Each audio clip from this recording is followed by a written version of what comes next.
Hi! In front of me is Nokia XR20 and today I would like to show you how you can change theme of your keyboard on this device. Firstly, go into Settings.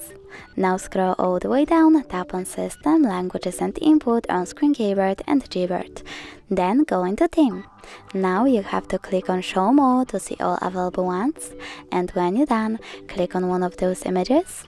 Tap on the switcher next to keyboarders to turn them on or off and tap Apply. You can do the same with one of those colors. So now when I go back, I can see the theme of my keyboard has changed. Thanks so much for watching. If you enjoyed this video, leave a like, comment and definitely subscribe. Bye!